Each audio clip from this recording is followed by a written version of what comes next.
আসসালামু আলাইকুম, সবাইকে স্বাগত জীবন গল্প অনুষ্ঠানে। ক্যামেরার সামনে দাঁড়িয়ে আছে একজন সুন্দরী ফুটফুটে বোন, তার সাথে কথা বলবো, জানবো তারই গল্প। আসসালামু আলাইকুম আপু। ওয়ালাইকুম আসসালাম। কেমন আছেন? আলহামদুলিল্লাহ ভালো আছি, আপনি? আলহামদুলিল্লাহ আপু, ভালো আছি।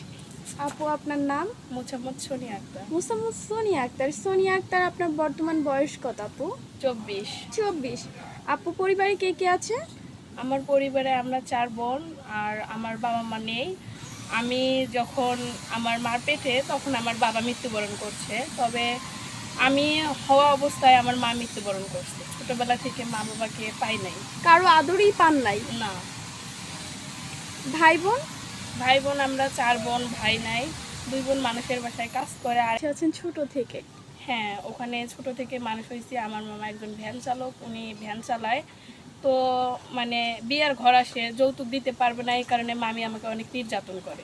নির্যাতন করে?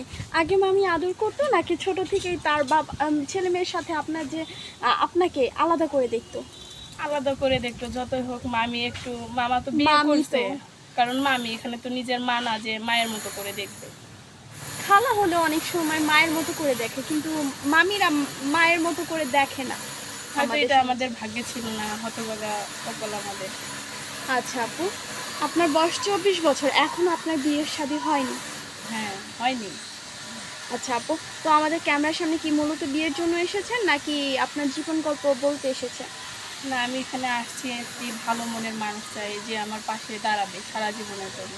সারা জীবনের জন্য? হ্যাঁ। ভালো মনের মানুষ চাই সারা জীবনের জন্য, তাই তো? জি। আপু, যাকে চান তাকে মানে কেমন যোগ্যতা সম্পন্ন হতে হবে, যে তার বয়স কেমন হতে হবে, দেখতে কেমন হতে হবে?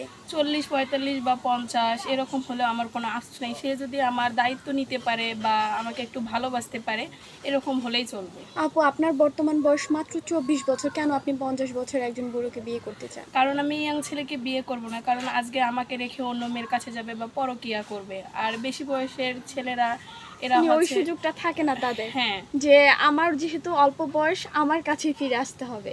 হ্যাঁ, এটাই। আচ্ছা আপু, 50 বছরে একজন বৃদ্ধই বলতে পারি, উনি বিয়ে করতে পারে, বিবাহিত হতে পারে, এটাই তো স্বাভাবিক, তাই না?